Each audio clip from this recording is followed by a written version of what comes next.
the finance and accounting function to fit the questions of like, how do you make the business make better decisions and move faster? How you recognize revenue. If you prove out that you can be a successful sort of financial business partner to folks, I think there's oftentimes very little reason to believe that you can't. Parker Gilbert is the CEO and co-founder of Numeric, an AI-driven accounting software for the monthly close. Before founding Numeric, he led the finance and operations team at Hearth as the company's first accounting hire. The data flows and what you're pulling and how you're structuring the information. And a finance function has such an incredible amount of data and insights across the business to help equip those types of decisions. Why you think finance and operations are often together? A lot of that probably is like, what is that sort of partnership with, the other execs on the team, and where are their strengths and skill sets, and where can you go, kind of fill in those gaps. What advice would you offer to someone if they're considering joining a company as the first finance hire? Number one is like build momentum. The finance function needs to be a proactive function, a proactive leader, and going out and looking for things. I think a lot of people have some expectations of what it looks like to work with a finance function, which are... This week's episode is brought to you by Corporate Finance Institute, CFI, the global leader in online corporate finance training and certifications. With CFI's FMVA program, you'll learn how to build three-statement models, perform DCF and comparable valuation, forecasting, and presenting insights with clarity. The exact skills you need to move your career forward. And right now, you can get 30% off when you sign up. Visit corporatefinanceinstitute.com. And thanks to CFI for sponsoring this episode. Hello, everyone. Welcome to FP&A Tomorrow, where we delve into the world of financial planning and analysis, examining its current state and future prospects. I'm your host, Paul Barnhurst, aka the FP&A guy, and I'll be guiding you through the evolving landscape of FP&A. Each week, we're joined by thought leaders, industry experts, and practitioners who share their insights and experiences, helping us navigate today's complexities and tomorrow's uncertainty. This week, we are thrilled to be joined by Parker Gilbert. Parker, welcome to the show. Thank you for having me, Paul. Excited to have you. So let me give a little bit about background about Parker, and then we'll jump into it.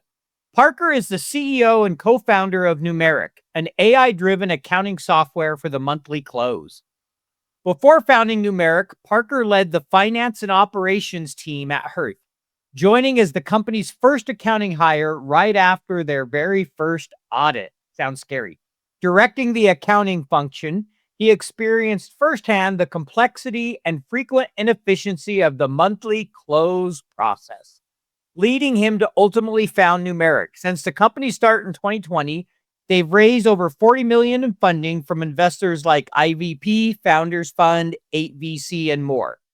And they've signed notable companies such as OpenAI, Daily Pay, and Plaid as well. So Numeric is hiring for roles across the company. So check them out if you're interested in joining the team. All right. How'd that background sound? Is it always weird to hear your own background? I find it is for me. Yeah, I don't think it will ever feel normal or natural, and that's probably a good thing. I'm glad I'm not the only one. Yeah, it would feel weird if it felt normal. Oh, that's great. Yeah, that's All me. right. So let's ask you, what does great FP&A look like according to Parker? Yeah. So I think to sort of expand a little bit on my background, I will come at this with like a certain set of experiences and sort of sizes and stages that I've seen. In many ways, there's a really interesting background to come into a sort of as like the first finance hire of a startup with I had zero finance background. I had taken one semester of accounting in college. I had never built a model. I had never built a budget. I didn't know, how to do any GAAP accounting. So I think it was one, just an incredible learning experience to get to go think about sort of holistically, what is a finance function and how would I want to build it in terms of, really approach. Also just awesome to work at a company, at a team that's kind of let me have my stamp on, a finance function. It didn't have sort of a prescribed way of how they wanted to think about it. I was really fortunate in that early in that role, I got to know now one of our current investors, Colin Anderson, who used to be the former CFO, who was the CFO at Palantir. And I used to just make him get a coffee with me or get lunch and just would ask him like what must have been such rudimentary questions of like, starting and thinking about growing a finance and accounting function. But it was just always so helpful to hear him think about it, because everything always came back to sort of the first principles approach, which is like, how do we help the business move forward, move faster, make better decisions? And sort of how do you think about, really embedding yourself in a way that is impactful to teams and such that they want to have you in the room, in conversations, thinking about the things that are going to enable them to accomplish what they want to accomplish, right? And so, a lot of work certain times was all about like return on ad spend. It was getting deep into the marketing world to understand, okay, how do we spend more money on advertising? How do we move faster? How do we think about the line of where should we spend more, stop spending? And a finance function has such an incredible amount of data and insights across the business to help equip those types of decisions, right?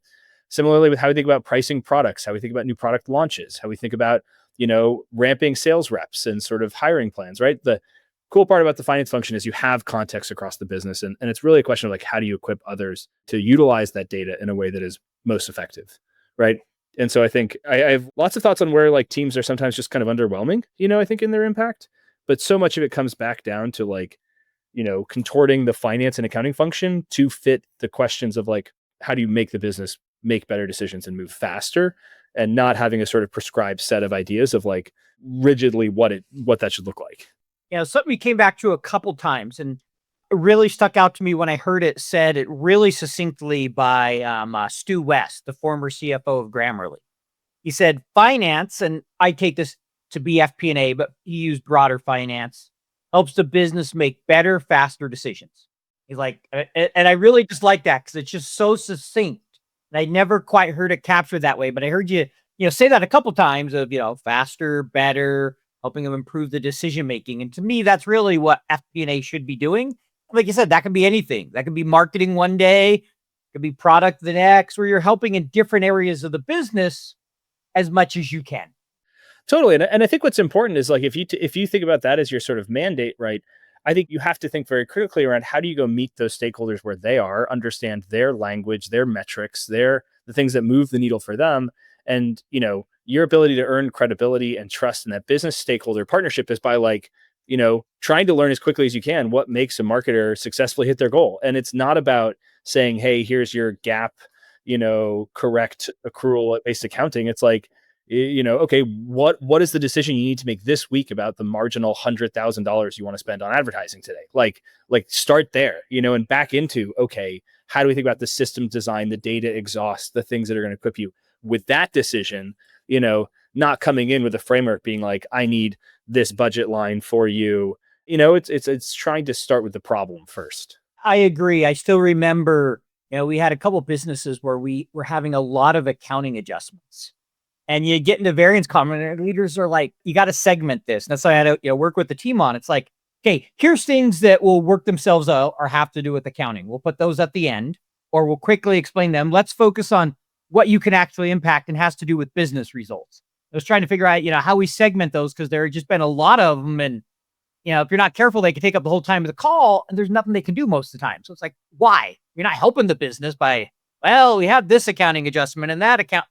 Okay, whatever. Like, tell me how you can help me. I think one of the challenges that the CFO suite faces is like, I don't think we really have a set of grounds up sort of data systems that have really been designed for this. So you see a lot of contorting of systems, right? You see a lot of accounting team working in their ERP and their accounting systems. You then see finance teams working in their planning tool that are disjointed. And you sort of like, you have this sort of ecosystem of lots of disparate systems that I think make it actually quite painful to kind of do this translation from business activities into projections and back into business activities. And I think, there's a lot of sort of friction and kind of fighting to get to that point where you can really be, action oriented.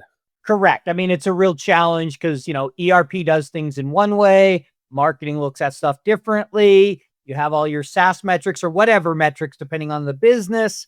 And Totally. it becomes really tough. And then if you've been around a while, you have lots of data gaps. You have data quality issues more than likely. I mean, every company does to some extent. And Totally. so then it's trying to massage it. And you get in those meetings where everybody has a different number. And it's just like, okay, how can I make sense of this? So you have to be really good at helping rein that in and guide the business in a way that they can be on the same page and that the data is beneficial and that everybody can work together. 'Cause Totally. if you don't rein it in, it can get pretty messy in a hurry for sure.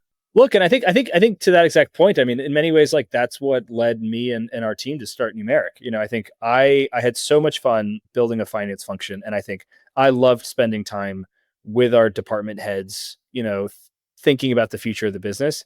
But then the amount of pain and friction that we would get into then on the data plumbing side of things of, is the information correct? Can we deliver it as quickly as we want? How do we do that with as little manual input and activities as required? was just hard. And it just, the bigger we grew, the more complex we got, the more entities we added, the new business lines, you just started to see like how much system weight there was on trying to deliver, the outputs, the better decisions faster kind of question.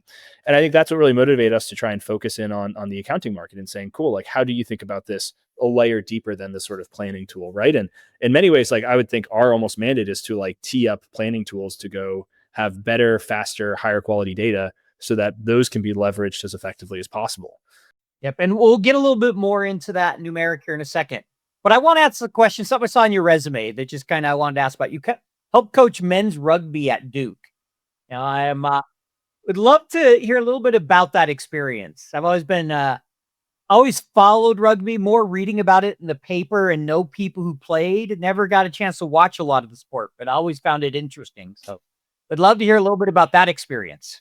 I loved coaching rugby at Duke. For context, I grew up in London. I spent my whole childhood in England and played a lot of rugby growing up. And I think it is just such a wonderful sport, not only because of, what it looks like on the pitch and sort of but also just everything that surrounds it, the culture, the camaraderie, the sort of like, it has a really wonderful, sort of like team spirit to it that I think sometimes is very lacking in like professional oriented sports. And so it was just so much fun to be a part of.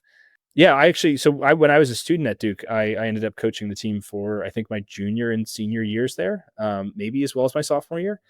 And that was just a privilege. It was great to get to coach a team. An interesting dynamic, candidly, of like coaching a team of my peers in many ways. These were also students, but I learned a ton. It was like an awesome learning experience for me to sort of step into a role in which, like, I don't know, there's probably some similarities to thinking about sort of managing a company where it's like many of the people at our company are more senior, more experienced in their domains, and they're way better at what they do, and it's not my job to go be the best at any particular function in this business, but it's my job to hopefully help, steward the team in the right direction and enable those people to be successful and the most successful they could be. So it's just awesome. It was like such a great experience. It was a wonderful group of people. I think there's a lot you can learn from sport, that you can take into kind of, startup world and building companies that are really good, healthy lessons that in many ways I oftentimes reflect on. Sure. Now, makes a lot of sense, right? I mean, teamwork and coaching and all that goes into that, it translates to business. It's just you're doing it in a different way, a different area, but there's a lot of similarities. One's on the athletic field, one's in the corporate boardroom or whatever you want to call it. I also think rugby too, like, has a, as I was mentioning around the culture, I think there's like such a great spirit, which is like, it is a very physical sport, Sure. It is, and when you are playing, it is game on, right? And you are trying to go, you want it to hurt when you tackle someone, and you are trying to go, within the rules of the game, obviously sort of get every advantage and compete. But what's awesome about rugby is like, one, it's like, it is a highly respectful game. You do not talk back to referees. You are respectful of one another. And then when you get off the field, you share time and spend time with your opponents and your team. And, there's sort of that really nice moment where it's like you cross the line and like, you shouldn't take things too seriously, And so I think about that in the context of, competing with Numeric. It's like, we have some wonderful competitors who we see in deals all the time. And we have a lot of respect and appreciation for what they've done and building and sort of defining a market that we operate in. And we should compete for every single deal. It's like, we should put our best foot forward and we should think critically around how do we communicate as effectively as possible and sell as effectively as possible and highlight all the wonderful things that are amazing at Numeric. We should also take a step back and not take any of this too seriously at the end of the day as well. We should be respectful and appropriate and kind. And so I think there's a lot. I think there's some things about rugby too that is very unique and special about the sport that they do really, really well that I hope we sort of take into how we run Numeric. Love that. And I like what you said there of, hey, look, we got to compete, but you can also have respect for others. My undergrad was BYU and they had a really good rugby team. I'd always remember reading about them, and Highland here in Utah, they had a coach that won 16 national titles. So I always remember reading about that in the paper growing up about, just some of the rugby, and I had a good friend. I had some good Polynesian friends, which you see a lot of them playing rugby, Samoans, Tongans. Yeah, I remember showing up for a USA age grade camp, and it was like in my position, it was me and then 4 or 5 Polynesian folks and it was like everyone was 6'3" and had 60 pounds on me, and I was there at 5'10", and it was just so much fun. It was like such a wonderful culture and team. I'm a member of Church of Jesus Christ Latter-day Saints, Mormon. So I did a 2-year mission, and I had a companion that was Samoan, and he was about half an inch shorter than I was, but weighed 290 pounds. He'd beat me in a sprint. His dad was heavyweight boxing champion of Samoa. So it gives you an idea of kind of his size. Oh, yeah. One night he's like, I want to wrestle. And nobody would wrestle him. And I'm like, fine, I'll wrestle him. And I'm like 130 pounds, probably soaking wet at this point. He just picked me up, threw me on the ground, and jumped on me. I'm like, all right, I'm out.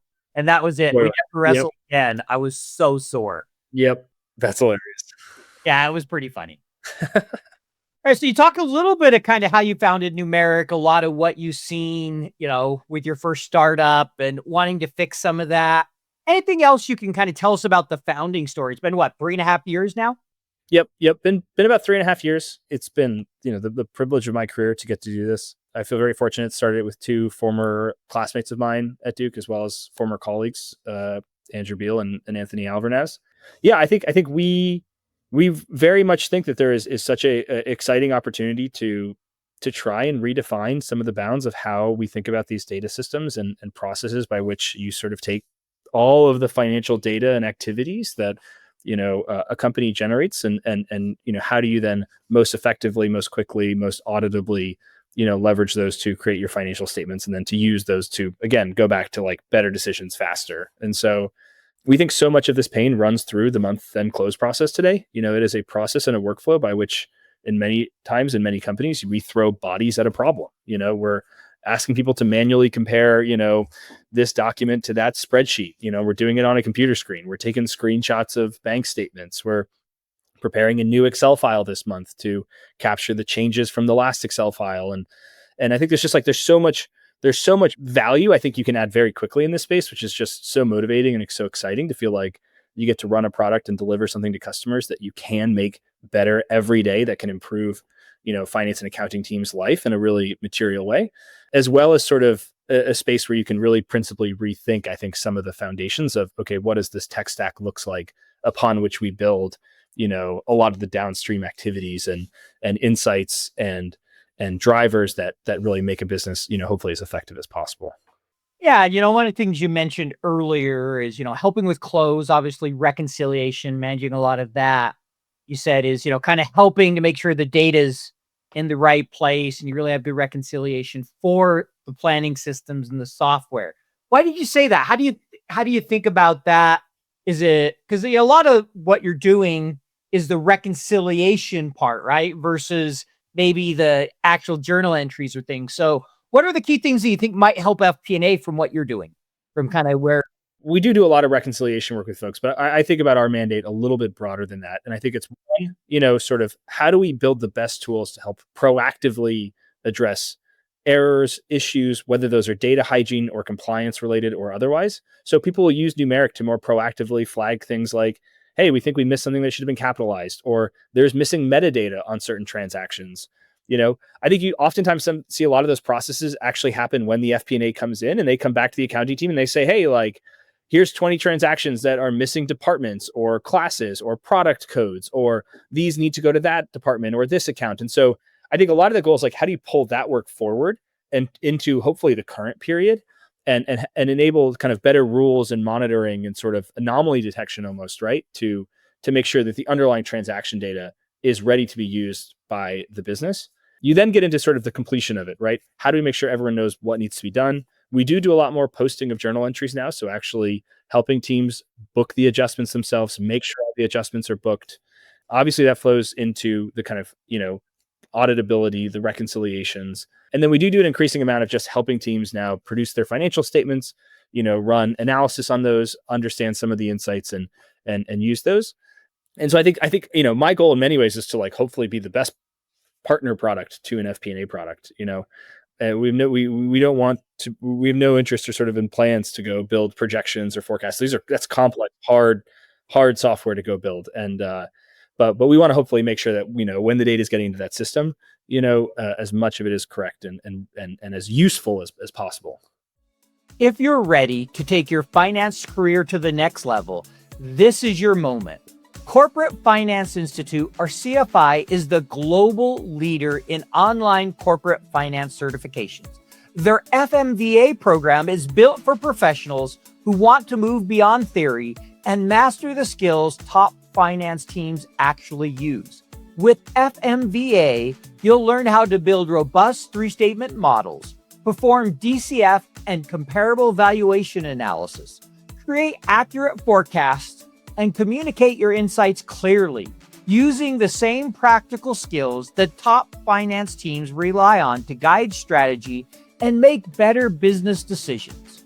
Whether you're targeting a promotion, transitioning into FP&A, or aiming to stand out in a competitive job market, these are the qualifications that hiring managers are actively looking for.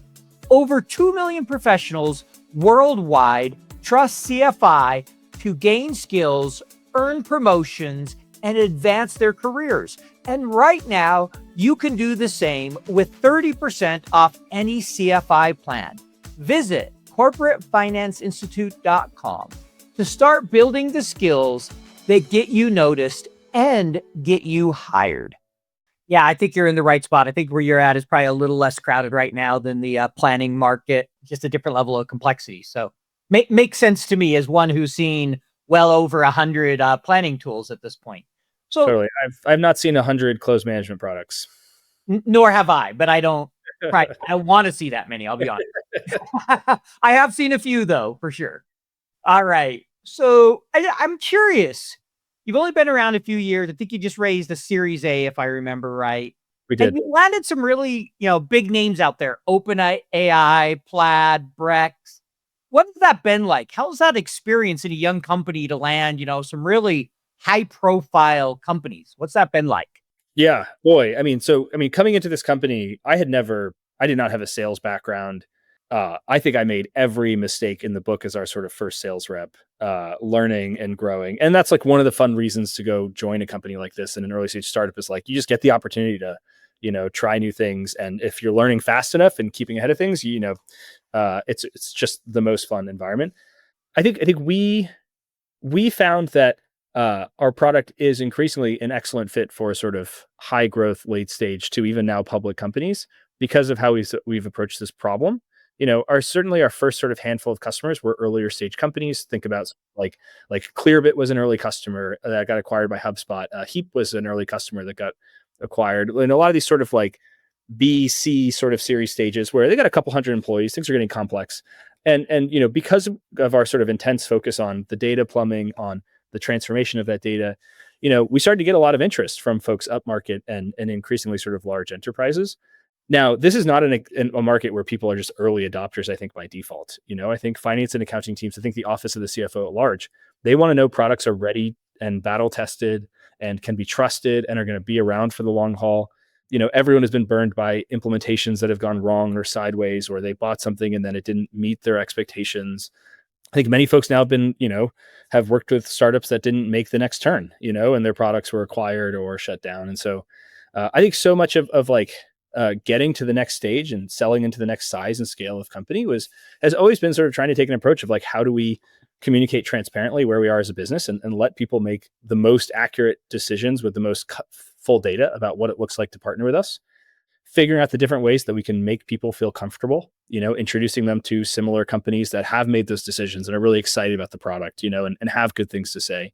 And yeah, trying to go build a sales and marketing motion and perspective, which in many ways is all about trying to be useful, to be a great partner, to add value in different ways. And it has taken time. This has not been something which just like, you snap your finger and, like a million sales show up, the next day. It's like, it takes building real relationships and building those connections and building the trust. And I'm really proud of the efforts that myself and our team have put forward to sign up some incredible companies. And it is just the coolest thing to get to work with some of the most innovative and fastest growing businesses out there. And I think it just puts us in a great position to continue to think critically around how do we develop, the sort of next generation of product that speaks to these companies. And, it's just something they hopefully can't get anywhere else. Got it. And I was hoping to snap my fingers and get 1 million in sales, but Me too. So was I. All right. So you're kind of going back to your first finance role. What was the maybe most surprising thing when you started in that role in finance that you weren't expecting? What was something that just kind of surprised you? You're like, oh, wait, I got to deal with this? Or Why is finance doing that? Maybe the sales tax liabilities that we didn't know we had accrued for a while and had to go file for. I think it's like kind of a rite of passage of like a first finance person to realize that there's some sales tax pain to go deal with. I think the biggest surprise was I showed up and had no real understanding of what the job was going to be beyond being excited to join a great team and some great people. I was immediately told. I showed up, the first week of January and was told, okay, we have a hard deadline on when we need to produce audited financials for a number of state regulators, and hell or high water that needs to get done. And they're showing up soon. Like, go figure it out. I had no accounting background, and that was just a kind of fascinating way to go get a crash course in learning accounting, was doing it with the auditors in the room all the time. And so that was like a really awesome experience, and one that certainly I did not expect coming in was going through a process of building out policies and schedules and figuring out and even just producing GAAP financial statements, which I did not realize how difficult that would be. So was getting to go through that process with not a lot of context and learning and kind of growing in that element and kind of thinking through how that then sort of teed up how we thought about the business. So that was just kind of candidly a left field thing that I did not know even in the interview process was going to be part of the job, was doing nearly as much accounting as I ended up doing. And I think I look back and I wouldn't have it any other way. I think, obviously it is so fundamental to how we understand our business is understanding, how things move through the financial statements. How do you understand them at the lowest level and then think about how that rolls up? And I think while the accounting profession and sort of day-to-day jobs are going to be really different, as we think about the coming years, I think having that deep understanding of accounting itself and it's just so fundamental to being excellent at any role in the CFO suite, whether it's on an accounting team, on a finance team, on a strategic finance team, doing corp dev, right? It's like all of these things, if you don't principally understand, the fundamentals of accounting, you are at a serious disadvantage and to being able to be the best at your job that you could be. Yeah, I remember we had someone in a role that didn't have accounting experience at all. Had come into a planning role, and it took a couple of years for them to really understand. There's times where things got booked wrong. It's like, oh, this is how the revenue rec works versus the sales, and making sure you time it right and all those challenges. So it is important, and you're always going to have to learn some things because every business has its nuance. But the better you understand accounting and the financial statements, the better it helps you do your job and get the forecasting and the planning right and have conversations around what the options are. Because sometimes there is options around how you recognize revenue and what would that mean for the business. It's not always black and white. There's definitely some gray areas where you need to pick a method and move forward. And if you don't understand it at all, it makes it really hard to add anything of value to that conversation. Yeah, and it's like you can get so much leverage out of how you set up these systems, right? And how you think about the data flows and what you're pulling and how you're structuring the information. And so much of that, again, is in order to go facilitate the planning and the analysis work. But if you don't understand the systems and how those decisions you can make and those trade-offs, like you end up with a less actionable data set to go make decisions upon. Here first, data flows matter. So I'm curious, what advice would you offer to someone if they're considering joining a company as the first finance hire? What advice would you give them? Yeah, great question. I have a lot of opinions about this. I think I'm going to come back to the point I made earlier. One, I think with any role where you're coming in the first of a function, number one is like build momentum. In many ways, I actually don't think it's critically important what you're doing, but those first days and weeks are so important to setting yourself up as someone in the business, as a key member and a stakeholder to your peers. Like, there is no alternative for just showing people you are going to be proactive. You're going to go help them do their jobs better. You're going to go be a resource for them. And so I would actually even almost throw out, like, what are the first things you tackle? Like, who cares? But the goal should be like, you got to look back in weeks, not months, and have people thinking of you as someone who is supporting them, working closely with them, moving the needle, and not sort of sitting and waiting around, to go be asked of things, right? Like, the finance function needs to be a proactive function and a proactive leader and going out and looking for things to do. I think a lot of people have some expectations of what it looks like to work with a finance function, which are more limited than they should be. And so it's on you to go kind of push for, okay, how can I go help the product team and the marketing team and the sales team, as opposed to showing up and saying, okay, what do people want from me? Two, I think is then deeply understanding the business, right? It's like, the goal of the finance function is to help the business do a better job. And you can't do that if you don't understand the drivers of the business. If you don't understand what are our goals, how are we trying to get there? What are the key constraints? What are the things that the CEO is obsessed over and why, right? And how do you sort of take those big chunky things which need to be true to hit our goals for this year and next year, and start with that. And I think sometimes you see there's sort of like a lack of context that people have, either because of how a business is set up or just because of how they think about their role, that is, again, also is detrimental to their ability to prioritize effectively and think critically about, okay, what should we go prioritize, right? Like Numeric, for instance, like we care so much about hiring today. So much of the job is how do we bring on, another 20, 30, 40 incredible people who can help us grow into the business that we want to be. Someone coming in a finance role, like, are they going to be responsible for all the recruiting? No, but is it really important that they understand, okay, how do they think about contributing to the various places in which we can get more leverage? How do we think critically about, should we hire another recruiter? How do we think about, are there places we should just be more considered about working with different agencies or different places, right? It's like, go to where the leverage can be had and do it in the sort of language of those business partners, right? Don't try and force the marketers to think about something in a certain way. Think about it the way the marketers think about it. Don't force the sales team to, the sales commissions, ramp periods, structures in a certain way. Understand why they think about it in a certain way. Learn the language, of the stakeholders and morph the finance function to it. Those are a couple of thoughts that if I was joining day one, I would be really preoccupied with. A lot of great advice there. I mean, if I just kind of boil that down, it's first and foremost, be proactive, get out, talk to your business partners and help them, learn what their pain points are, address them. Number two, as you said, learn the business. Really come to understand the business, understand the strategic, what people need, how the business works.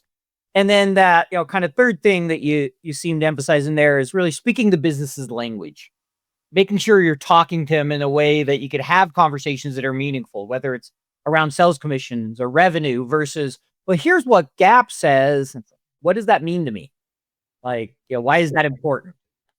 100%. Makes a lot of sense. So the other thing I want to talk about is it's very common in smaller companies. I think we're even seeing it sometimes in mid-size. You've seen a lot more CFOs also become COOs nowadays. Often those roles together. I've seen a lot of first finance hires. Obviously, early hires are doing a lot of everything, especially, if you're one of those first 5-10 people, it's almost like, hey, here's your title, but here's what you really do in some ways. But talk about why you think finance and operations are often together. I know you ran some of both, especially in an early stage company. Why does that seem like a common fit? Yeah, it's a good question. I think the sort of COO role is one that like is very unique to every business. There's I don't think there's a right or wrong way to sort of structure that role. You probably see COOs with no direct reports. You see some COOs with every direct report, Yep. So a lot of that probably is like, what is that sort of partnership with, the other execs on the team and where are their strengths and skill sets and where can you go, kind of fill in those gaps. And right, in many ways, it's like if you think about sort of, early to mid stage, tech companies in the world I know, it's like you oftentimes see very technical founding teams. You see folks where they really want to go, spend as much of their time in the product with the engineering team, right? And so you're looking for folks who can kind of be that foil and that sort of partner who can have strengths in owning and sort of supporting the other functions of the business. And so I don't think I think the many times that sort of that first finance hire and that leader, oftentimes when they're doing great work, is very entrepreneurial themselves. Is someone who has a lot of that DNA of, again, seeking out the problems and just obsessing over how do you build the best company possible and not limiting themselves to one place, but getting their tentacles everywhere. And so I think it makes a lot of sense to me intuitively that those roles oftentimes get bigger and bigger because if you prove out that you can be a successful sort of financial business partner to folks, I think there's oftentimes very little reason to believe that you can't expand upon that relationship as well and be a great business partner to those folks in other ways as well. But generally, I would sort of just push a perspective at large with early stage businesses, which is, I mean, even at Numeric, we have someone, Eli on our team who joined, and he joined as our sort of first finance hire.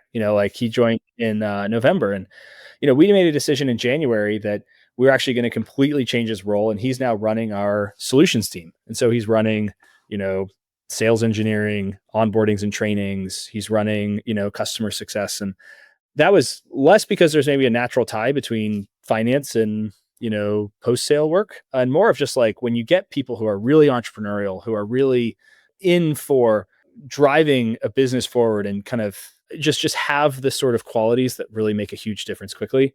You're really lucky to work with those folks, and you want to make sure those people are spending the time on the things that are going to make the biggest difference to the business at the end of the day. FP&A guy here. And if you're like me, you hate sitting through sales demos where a salesman pressures you to buy the tool, promises you the world. Well, in order to make this easier, what I've done is I've created the 2025 FP&A Tools Showcase. You might be wondering what that is. Well, that's where you can come and see some of the best platforms in FP&A software share how they think about FP&A without having to be one-on-one with the salesman. You get to listen to them talk about and demo their software, ask questions, and see them against their competitors on May 22nd, 2025. This event is free for you, where you'll see several of the top FP&A tools and even a go-to-market tool share how they think about FP&A. See the show notes to register for this event for free. And I'll see you on May 22nd. Thanks. Makes a lot of sense. So I want to do one more question, then we're going to move in kind of what I call the FP&A section, where I have some standard questions we ask guests. So understanding operations, how does that make you better at FP&A from your experience? Why is that important that FP&A understand, not just the business, but the operations of the business?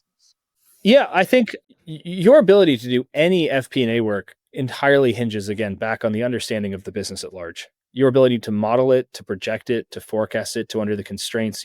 It's oftentimes very easy to be overly academic about modeling and miss the real world constraints of the fact that it's way easier to hire one sales rep a month than 100 a month. If you don't understand the sort of practical realities of recruiting times and ramping and whatever the sort of like pieces are, you're never going to be able to accurately and as nuanced as you'd like to reflect, the actual constraints on the business, And so I think that ability to go deeply understand in a very practical sense, okay, what's going on and it is foundational to being an excellent, FP&A partner to the business.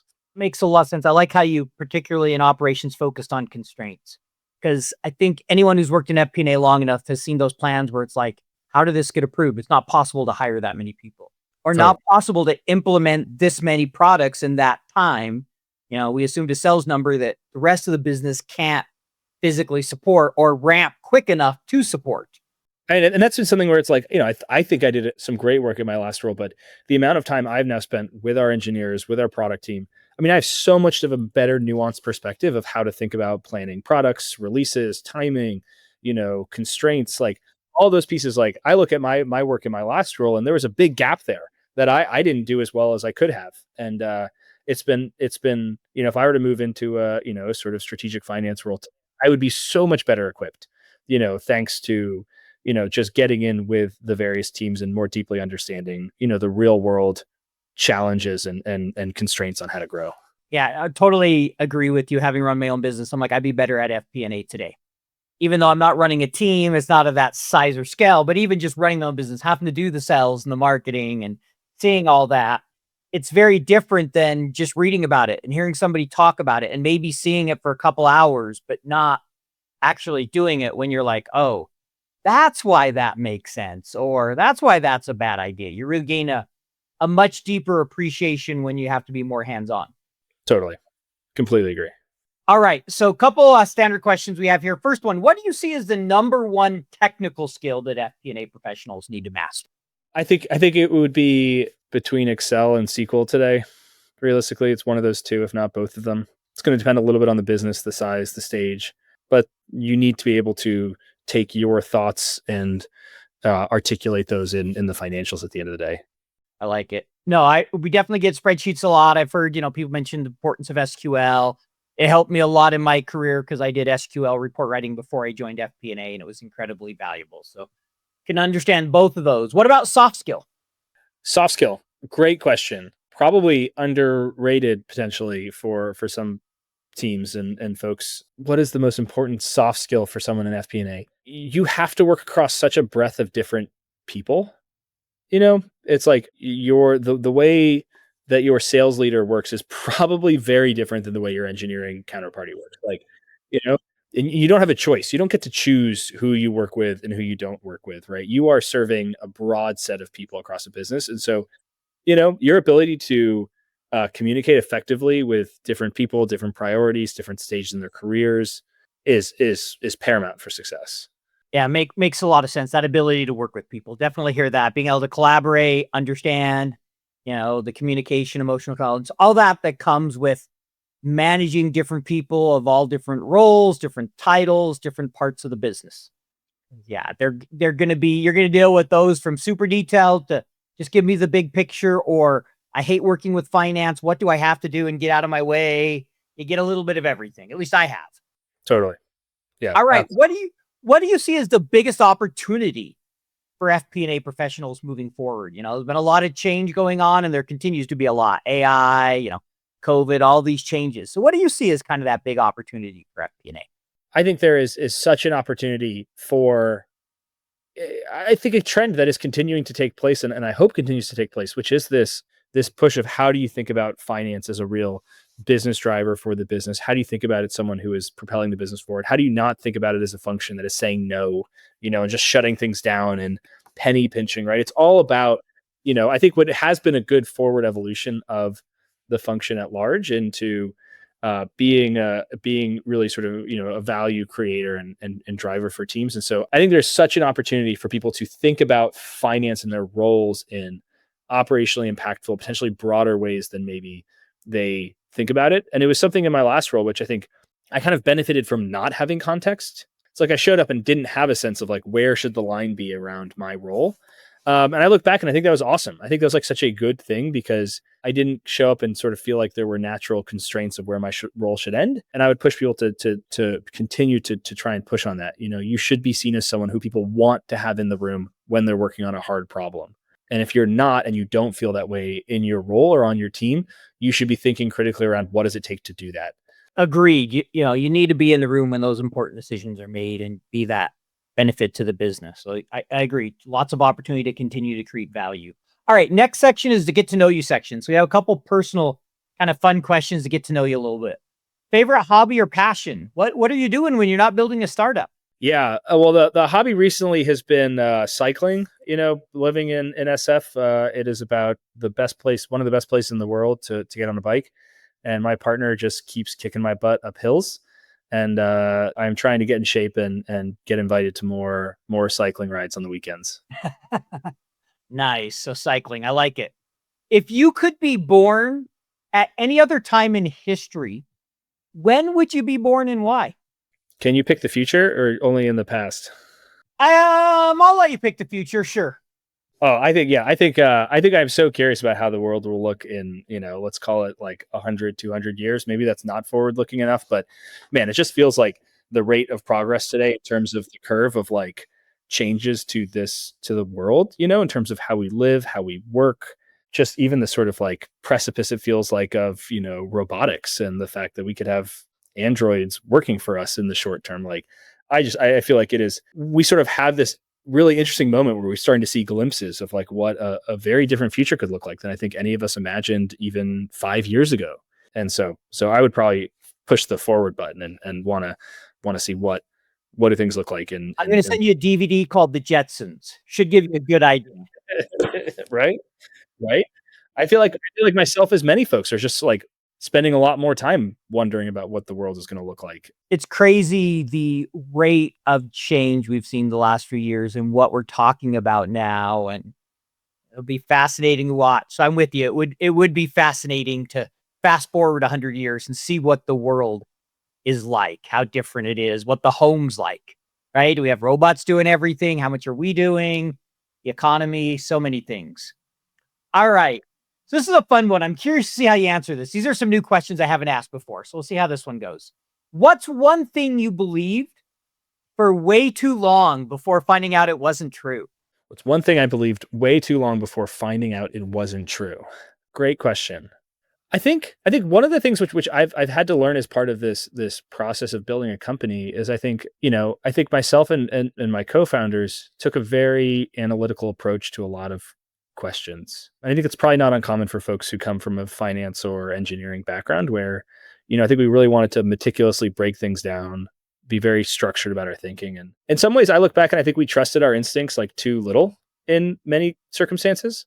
And so something which I have found to come to believe a lot more and to just get a lot more comfortable with is, when you have a gut instinct about something, moving more quickly than not oftentimes to act upon it. And I think that's something, in all walks of life that has been something that I've learned is I think oftentimes we can kind of hear the voice in our head and not act upon it as opposed to, going with your gut. So I would go sort of, kind of following your gut instincts on many times is actually maybe more valuable than we give it credit for.